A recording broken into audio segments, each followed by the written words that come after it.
A lot of times it's best to unplug. When you try to be so attached to things and you think that you're this thing, you're not. Detach yourself from it and you'll see that it's just your ego. The ego is so cold, it convinces us that it exists. Roll me, Mac.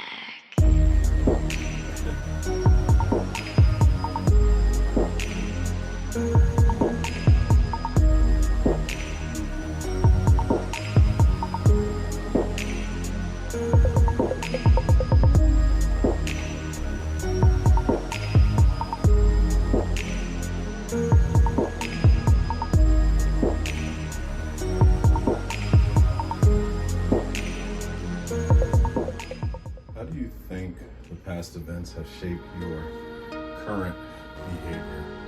Well, the past events throughout my life and how I looked at it back then, it made me very, very aware, very defensive, very much a shield, very much did not trust a damn soul. It didn't matter if you were family, whatever. I don't trust you. I do not trust you. Life has shown me that the people that you believe are going to have your best interests absolutely did not. And with that, what you'll learn is to be more vigilant in trusting yourself. And I think that's really what how it's really shaped my current behavior. Because it's not for me. For a long time, I was blaming others for my life, how things went. And don't get me wrong, those individuals played their part in a lot of things, especially from an influential standpoint. But ultimately, it was the decisions that I was making that made all the difference. And I have no one to blame but myself, or not even blame, just take accountability for the actions that I've made, even if they were influenced or maybe even programmed to do. But to now make more sound decisions, to know that I have to trust me more than I trust anybody else. And essentially trust God in the universe. That's what it is for me. That's how it rolls for me. I trust God in the universe, and I trust myself to make the best sound decision for myself and not try to be programmed as I once allowed myself to be, because I felt like I had to work for love. I had to do this in order to get love. So let me do it this way, because this is the right way of living this life, versus me deciding the way I want to live my life. As long as it doesn't harm anybody, you know what I'm saying, in the process. But yeah, past events shape my current behavior out of, yes, because you don't know what is real. You almost have been it's almost like gaslighting, and not even knowing. You second guess yourself quite often. It's like being around I would say being around narcissistic behavior. You tend to second guess your way of thinking because of their manipulation tactics that they use on you, and also just being very mindful of what is, like, either it's the truth or it's nonsense. And I try to hone into that every day. and listening to let people talk, and I filter what they say and I decide if I agree with it. If I don't agree with it and I just don't agree with it, it doesn't bother me. But if I agree with it and I find it to be the truth, then why also am I bothered by what the truth is? So it's shaped my current behavior because I'm a lot more calm than I'll say that I used to be. I very much used to throw tantrums. I used to whine. I used to try to complain about life and why I'm not being heard, ready to scream. But I realized that I'm the only person that needs to hear me, to see me, to validate me. And once I realized that power, it didn't matter whether or not I got it externally, whether that be from family, whether that be from friends, whether that be from a young lady you're seeing, or coworkers, bosses. We're all on the same level in my mind.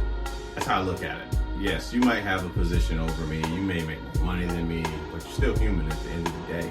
So you put on your pants just as much as I do to get to work. So I'm going to treat you with the same respect that I would want, and then I'm going to set the boundaries for those who do not know how to treat me, because I have to teach you how to treat me. And if I stay around for you to treat me just any kind of way, that's on me. I enabled you to treat me this way. But when I set the boundary for myself, now I still have my power. I still keep my power, and I don't interfere with your power that you have already in your body, your mind, your soul.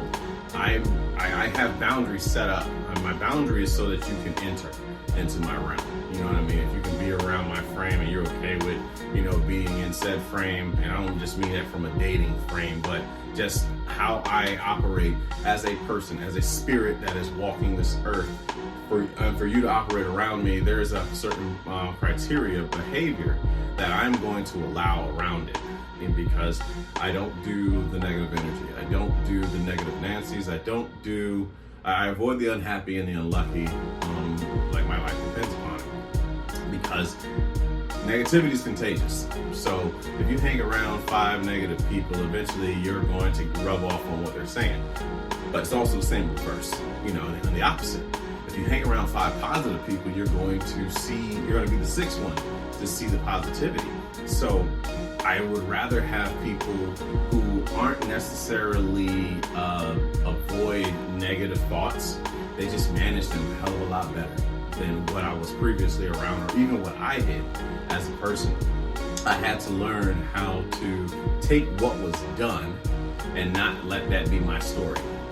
It was about changing my story so that I could be a better person, for myself, for my daughter, for my family, for whatever, everybody around me. I had to learn how to manage said emotions. And for a long time, I was running from myself. And when I say by myself, I mean I'm running from the decisions that I made or the decisions that I didn't make, and just trying to create new versions of me, but avoiding some unfinished business in my head. And so those past events, they caused a lot of pain, and we avoid pain. You think I don't want to go around you because I don't like you, or you think you're taking it personally. I'm just avoiding the pain that I feel when I'm around you. I don't want to be around people that cause me pain, or their energy, the energy field that they have is, you feel it. You know what I'm saying? It's like you can feel a person's aura when they come with that draining ass energy, and you know that they're going to make everything about them. They have come to let you know that I don't feel heard. You must hear me. I don't feel seen. It's a shame. It's the worst. No one loves me. All of that shit. They come with everything that makes them look like a victim. They speak in victimhood. You know what I mean? They don't understand that they're the victor. They speak in victimhood. And there's only so much of that I'm willing to take around me for a certain amount of time. Conversations, and if I feel just like, if I believe in my spirit that you are totally just finding everything negative about life, I am going to remove you. I'm going to remove myself. And if it's in my power, I'm going to remove you too. So the past events, they helped shape me because I got to see what it was like on both sides. Being manipulated, being a manipulator. I've done both. You gotta swallow the frog. you know what I'm saying? And just deal with the fact that, yep, this is what you did. It's just your turn. It's not a why me. This is happening for you because the God in the universe saw something you didn't. And it's saving you. Everything is happening for you. It's meant for you to learn from, not for you to dwell on for the rest of your life. And it took me so long to learn the lesson versus dwelling on what I believe I could have done or should have done. I'm not good enough. I'm the worst. I'll never be good as them. And all these negative thoughts that come in my head, those past thoughts, once reshaped and rearranged in my mind, now I'm able to use it as a skillful tactic to have empathy, to have grace, to be calm, to teach others how to be calm around me, to not be frazzled by emotion as much as I can. Don't get me wrong, I'm human. I will, there's only so much, managing one can do because, he ain't through with me yet, as Steve Harvey once said. I'm still being crafted into the person I'm coming to be. And I look forward to becoming that person. But at this present moment, those past events, they have helped shape me into a very responsible rebel. I'll say that. I'm a responsible rebel. And I do the best that I can to do what's best for myself, do what's best for my peers, my tribe, but at a healthy limit, because I don't want to get caught up in the habit of people pleasing and trying to be there for everybody. But if indeed I'm in a space where one can help, like if I'm at the gym and I see somebody needs help with like a weight or something, here you go. Or if I'm working on a machine and I'm not using the one next to me. You in the gym, y'all know the gym games. You do it with your eyes. Using that? Oh, you good? Go. That type of thing. Is being helpful in those scenarios. If I actually have loose change. If I have money, a few dollars in my wallet, and I happen to come up to the stoplight, sometimes you'll see people who are in dire need more than you are. And you know what? There you go. Those things, and it's not for me. It's really just to point out being there for somebody else, being part of something greater than yourself. You want to kill the ego. I saw a video one time. I was over B Rabbit's house, my boy in Spring Hill, and I was studying, of course, and I saw a video by this Asian cat, and he was talking about how do you kill the ego. You kill the ego by doing things for other people. Like when you start ruminating thoughts about you're not good enough, do something for somebody else. And there is something that comes over you, and you stop thinking about yourself. You start doing for others, and it feels good. There is a selfish part of it. Yes, you definitely feel good being able to do something for somebody, but you very well could give inspiration and blessings to people who might not have thought anyone would ever stop, speak, whatever, recognize them. Those behaviors of everything I've gone through, of who I used to portray myself as, the traits that I used to have, I would try to be funny, try to be the center of attention, just attention-seeking behavior, and then realizing it's more about just being calm and casually doing stuff for others, if you're able to, but not people pleasing. Finding that healthy balance between doing a kind deed versus people pleasing. That's the difference between being kind and nice, is what I like to call that. I pride myself on not being a nice person. I'm a kind person now, but I'm not a nice person. I used to be a nice person. I was doing that with conditional love in mind. If I do this, then they'll do this for me. And when it didn't happen, I was upset at them, but I was actually upset at my expectations of them. They were themselves the entire time. I tried to change who they were for my own acceptance of life, but they were showing me who the fuck they were, and I refused to accept it. And I kept going back. I kept going back to the dry well, thinking I was going to be nourished, I was going to be hydrated, but they showed me that all they have to sell is sand. That's it. All they had to offer me was some damn sand sandwiches, goddammit, dry. They wanted me to do the cinnamon challenge, dry, motherfucker. You will not pass go. You will not collect $200. And at the time, it did feel painful because it wasn't what I wanted. But when I look back, I see what it helped me become in present day me. So I'm grateful for the things that I wanted to happen. I'm grateful for the things I didn't want to happen. It helped shape me the present day. So,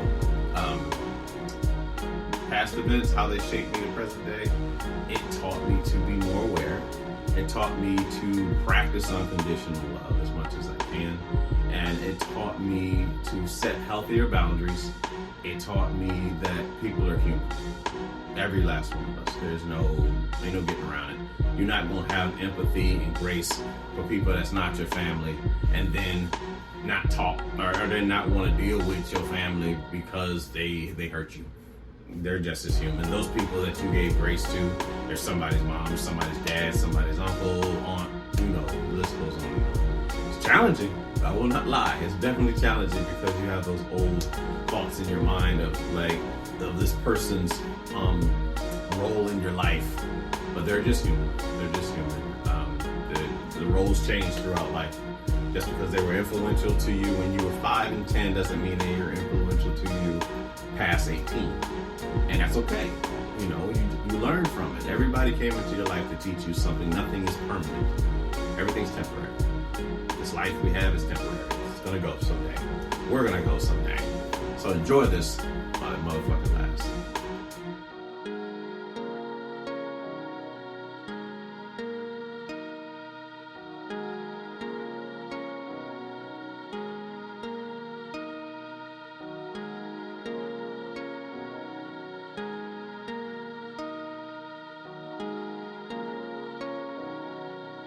What do you really think when a woman acts confident, shy, submissive? Let's go down all three of them.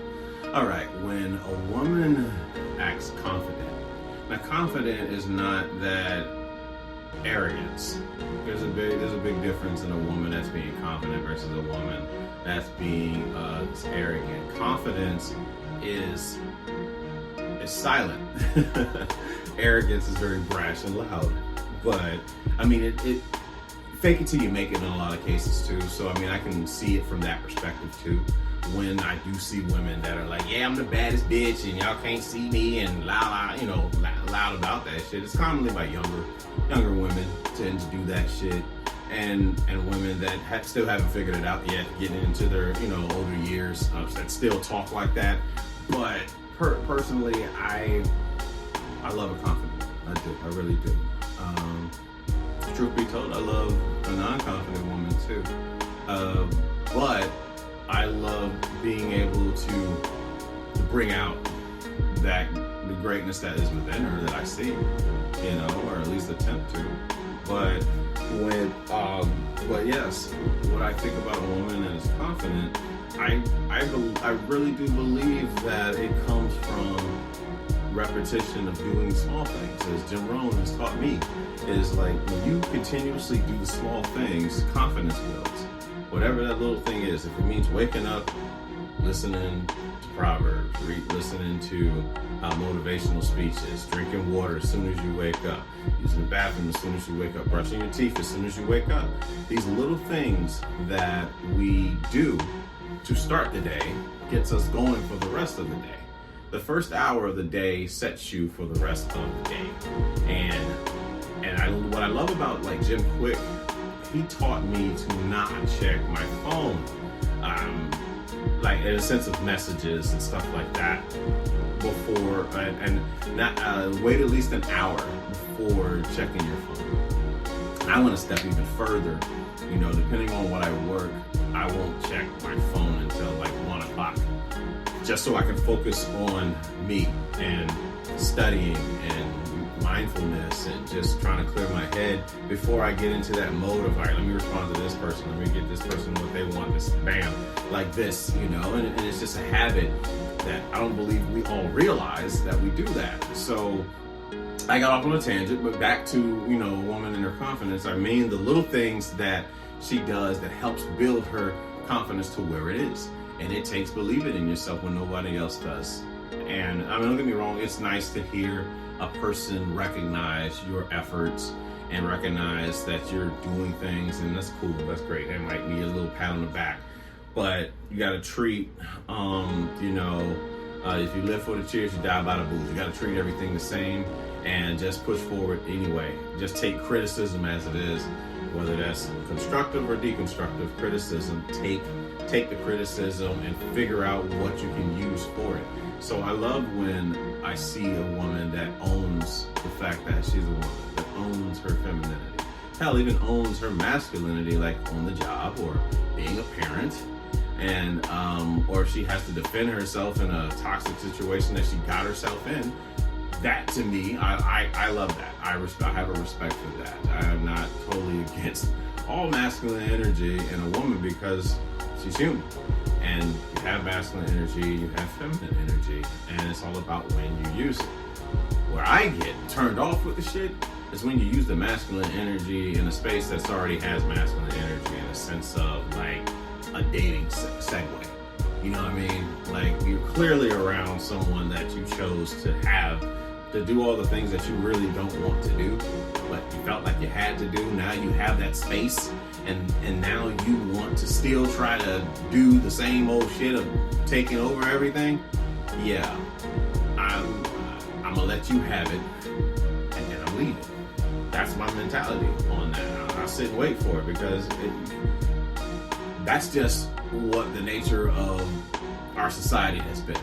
We as men have been taught to be more passive, you know what I'm saying? Or we're either very passive or too damn aggressive. And there's no in between, you know?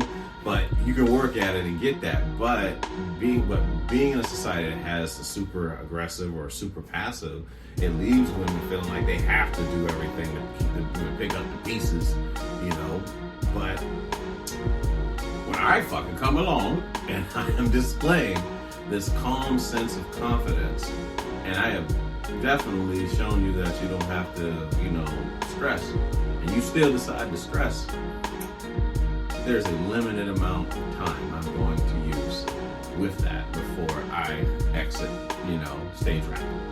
But I love a woman that's confident in her femininity. I love a woman that shows confidence on the job. I love a woman that is confident in her abilities to help those around her, and confident enough to admit her faults, to say I'm sorry. Well, that's fucking unicorns, right? Unicorn talk. But there are some women that will admit their faults. They will stand on it, especially if you make them feel safe enough that they can feel that way to say, I apologize about something, and you're not the type to kind of, see, I told you so, point fingers. No, just address it so that we can move fuck on. Heal, it's revealed to heal process. All right, so what do I think about when a woman acts shy? I love it. I love that shit. I tear into that.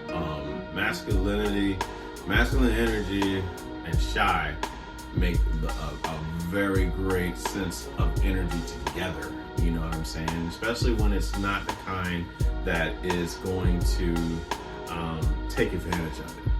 Maybe sexually, but not take advantage of the fact that this woman, she's showing a shyness. She gets real giddy around you. She feels like a schoolgirl. She feels like you have a very strong sense of attraction around you, and there's a level of appreciation for a woman who's bold enough to do that, because a lot of times, especially throughout my life, I can recall being around women that tried to act like they didn't like you. Fucking childish and immature shit, you know what I'm saying? But and in their defense, we were just as immature on the things that we were doing. But I know you guys remember those days when you act like you didn't like somebody and this girl keep hitting you in the class or on the bus, whatever it was, like, no, I don't like him and his smile. I don't like him and his ears, or you know what I'm saying, shit like that. But for a woman to embrace the fact that she is shy, And it's like, wow, there's this sense of safety and protection that I feel around you, that I am able to bring down a wall. Not all of them, God damn it, but a wall enough to be shy, to show attraction in another way.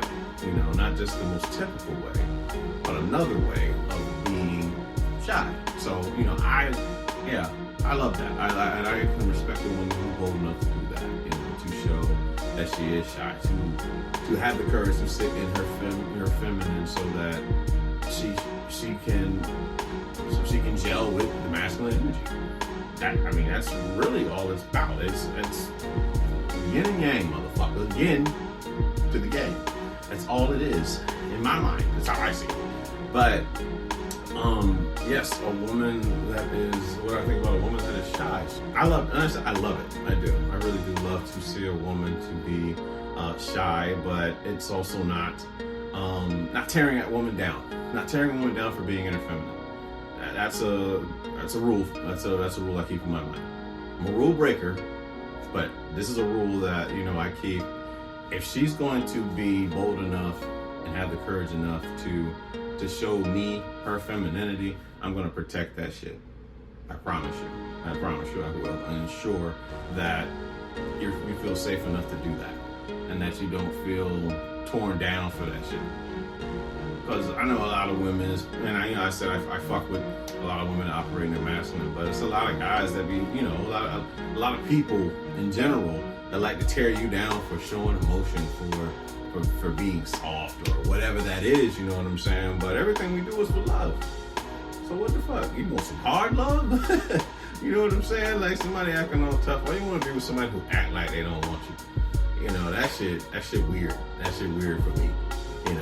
I don't want to say for everybody, but to me, that's weird for me to come off as if, for me to be around you and to show you like I don't necessarily care for you at all. I'm not saying I need to be smothering you, but the level of affection that you feel that shit. You feel that I want you, that I find you to be attractive. I want to get to know you and all these other things. You know what I'm saying? That goes along with it. And of course, what do I think about a woman who acts submissive? Yes, yeah. It goes without saying. It really does. It goes without saying. That woman that has the courage enough to submit to leadership, my leadership, I'm grateful, very grateful for that, because when you've done your fair share of dating and you go through, run through the ringer, and you come across women who just, it don't matter how much you show them that you know how to lead, they're not giving this shit up. It is tough what they've been through, and I send positive and healing energy to those women who really felt like they could not trust a man enough to lead. But for those women that drop their guard enough, not all the way, just enough to show, to submit to leadership and be led, God bless you. God bless you, women, for doing that. It sets an example for your peers, that's for sure. And you will reap the benefits of it. Honestly, if you come across a man, he's shown you that he has a sense of dominance with him, but he also shows you a sense of protection and soft energy in his masculine, that he will protect your ass, and ensure like he looks for the benefit of you. His whole being is about protecting you from yourself at that matter, as trying to be very emotionally in tune with you, very much in tune with emotional intelligence, and able to look at you and feel when your energy shifts, able to know when you might need just an extra hug today, or you might just need to sit in silence. Nobody got to say shit. You don't even need to vent. You just need to sit with it. The best answer to anger is silence. So just to sit there and be listening to ocean waves, sit by the beach, not say a fucking thing. Whether that's sitting outside looking at the stars, hearing, nature, just listen to nature, not doing anything. Or being there to sit and listen to you vent. But offering sound advice when you ask for it. Key is when you ask for it. And not so much just trying to solve the fucking problem, and which is a common mistake and miscommunication for us as men, because we love to fix shit. But a lot of times, some women just want to be heard.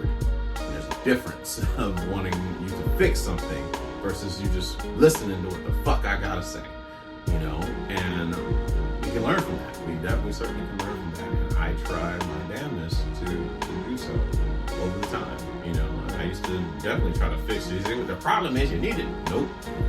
Shut the fuck up and just listen, and then ask effective questions to show that you were listening to, you know, what the lady was saying, you know. And I don't just mean that somebody you date. It could be like coworkers, and they want to vent, man, woman, whatever it is. Being able just to listen, and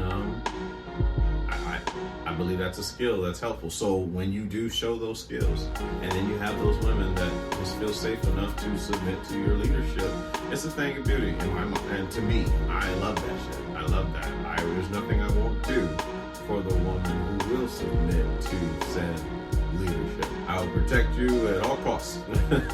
You know what I'm saying? That's just the nature. Especially if I have an affinity for you, if I have an attraction for you, if I have a love for you, I'm going to want to protect you. So maybe at some point and someday with my life, you know. But if I definitely do have a love for you, a liking for you, I'm going to want to protect you. I'm going to want you to be protected, to keep you safe, so that you can stay in your feminine and not have to do what nature has taught you to do. When it's not done, I'm going to do it and operate in your masculine. That, to me, is why I appreciate women who submit to said leadership and are comfortable with that submission, you know, that are okay with being submissive, even if it goes against what their masculine ass friends think. In their mind, you're like, fuck that shit. I love how I feel around this motherfucker. It's okay enough for me to drop a wall. Like, again, key terms, a wall, not all walls, but a wall, a guard, you know what I mean? There's so much that can be learned from that. But those are my thoughts about those three things.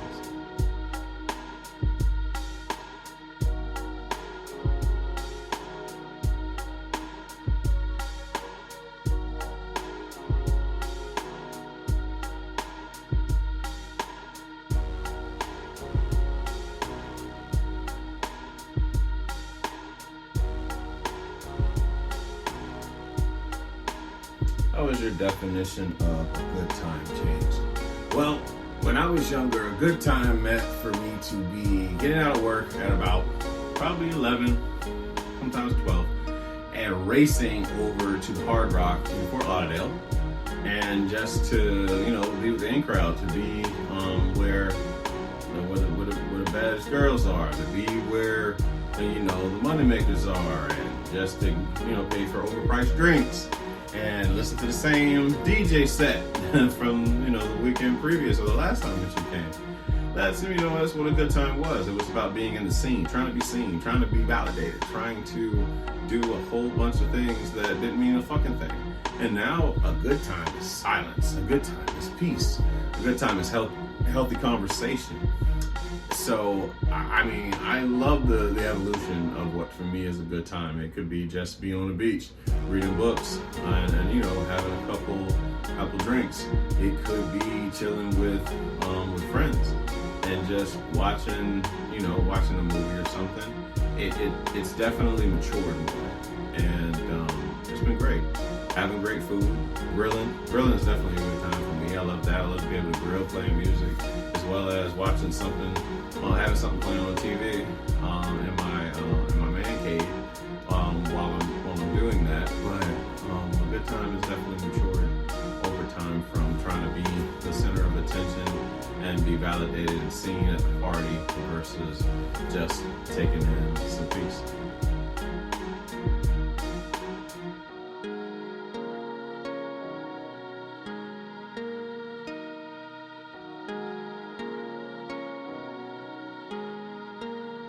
as a man, what are you thinking about when you go quiet?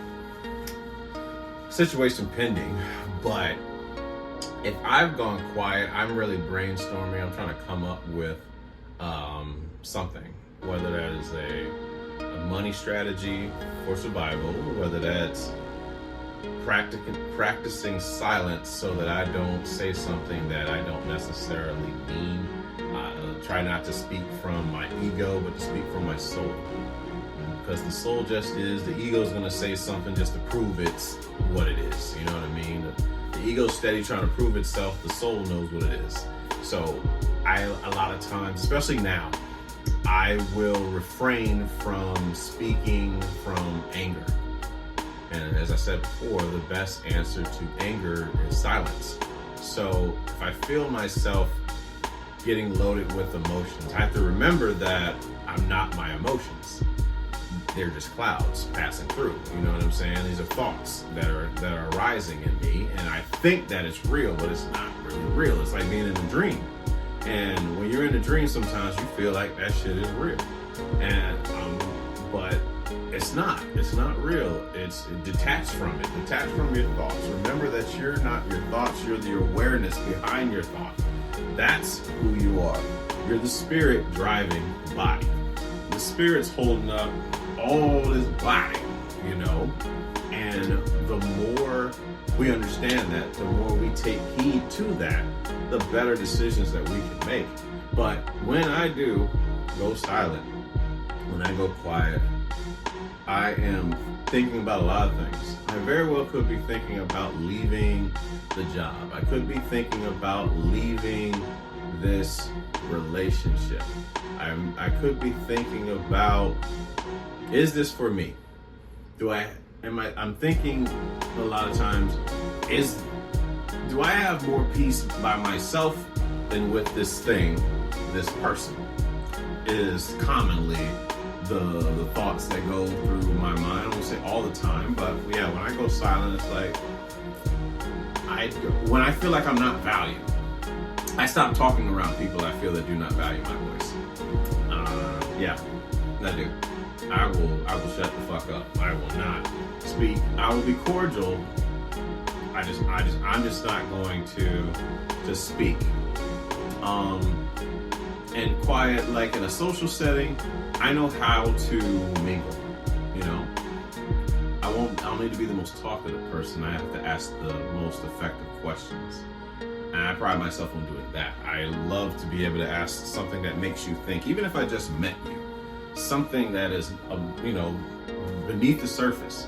I don't really want to ask you about your favorite food or, TV shows or, rudimentary shit.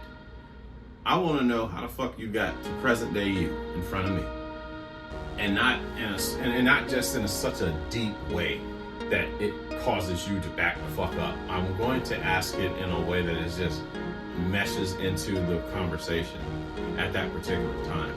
Don't get me wrong. I can indulge in some surface level conversation topics, but I prefer to tap beneath the surface to get to know you so that I can learn you. And every time you share something about you, you teach me how to love you, or more so, how to treat you. And that's what I love about asking people, their thoughts on things. Well, what do you believe? What do you feel about this? What do you believe this is, and all this stuff? It teaches me to know how you actually think. I don't need to tell you, unless you ask for it.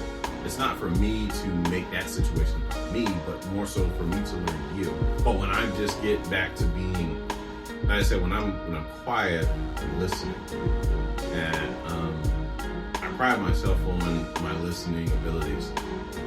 Military taught me that working in my career field and working at certain jobs and certain job environments allows you to listen, very well on what a person has to say. So I try to listen. I try to listen to what one has to say, and then filter out what's being shared with me.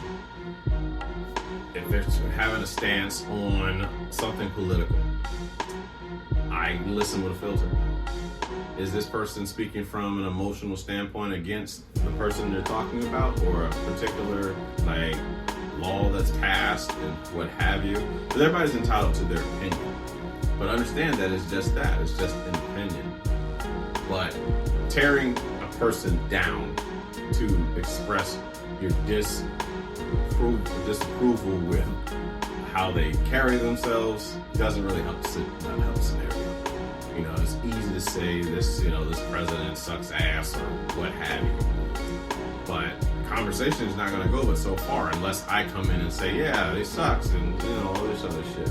But we can have a mature adult conversation and more so try to come up with a solution, at least in our mind, for that conversation. We're not going to fucking, you know, Capitol Hill or nothing like that. But in our conversation, we can talk about what would be a better solution as to how things are going, you know, and getting everybody's take on it, and not shutting a person down, not dismissing a person just because we don't agree with them, you know.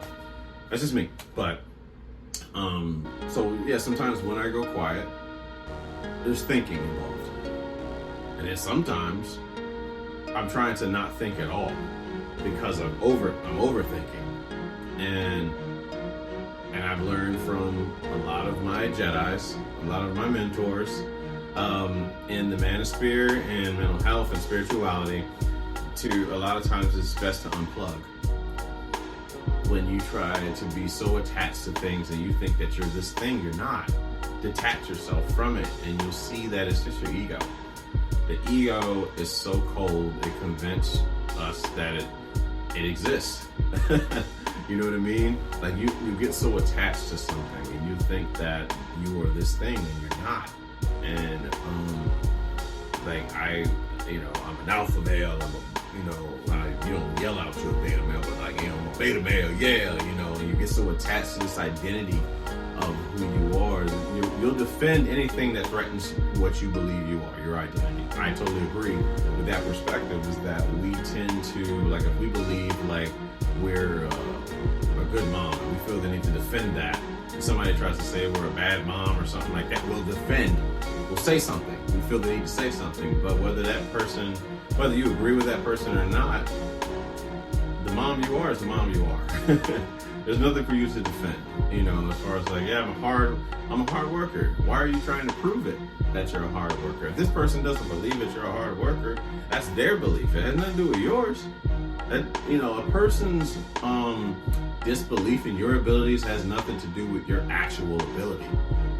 And for a long time, I wanted to defend myself on a lot of things, you know. And some people were just trolling, and some people was just trying to, you know, trying to get to me, trying to tear me down. And I had to learn to just be still, let the soul speak for itself. Quiet the mind so that the soul can speak to you. And get rid of the ego. It's not important. What a person has to say about you is none of your business. That's their opinion. You know, you don't have to defend everything that is said about you. It's just letting go and minding your fucks that you give. Protecting your peace at all fucking times. And that's another thing with being quiet. You know, sometimes being quiet is just not responding to bullshit. Not responding to someone who feels whatever way about you. Not everything is reserved for you to respond to. You control what you give energy to. Nothing, everything needs nourishment to survive. So if I don't feed your thoughts, if I don't feed your words, then they die. You know, if I feed the thought in my mind that I'm no good, I'm horrible at this, I'm negative, guess what? It lives on. And then when I stop feeding those thoughts, they die, they wither. But if I've been programmed for so long to say something negative about myself, it's gonna live, it's gonna grow, you know, it's gonna continue to grow. But I am going to do my best to monitor the fucks I give and stand guard at the door of my mind, like, you know, the mentor Jim Rohn and his mentor Mr. Earl Shoaff, what he shared with him, and I love the way I feel when I hone in those ideologies on a day-to-day basis. But when I get quiet, most of the time I'm plotting. I'm being very strategic about what my next move is going to be. And you don't announce your moves. You don't have to announce your moves. You can just make moves, because sometimes when people know what you're going to do, some people want to stop you from doing that. But to be strategic with your moves it becomes very helpful. Have a private life. Live a great life and tell no one. Remaining quiet on a lot of things. When you remain quiet on stuff, no one knows how to attack you. That person is talking about you sometimes because of the information that you gave them, and they took it and ran with it. But they wouldn't be able to talk about it if you didn't give it to them. And that's just something to accept. Anything we say out of our mouth can be used against us. And it doesn't necessarily mean it's going to come back to us the way that we delivered it. Some people will try to change your narrative. And be okay with being misunderstood. Truly be okay with being misunderstood. But anyway, that's my thoughts about me as a man when I go quiet. But we reached the end of this episode. Thank you again for sitting through all of this. Thank you for rocking with me this long with the show. And I hopefully it plants the seed in the mind of the person that is listening to this or watching this, wherever you are. But I'm Romy Mac, and I'm out. Good night, kids.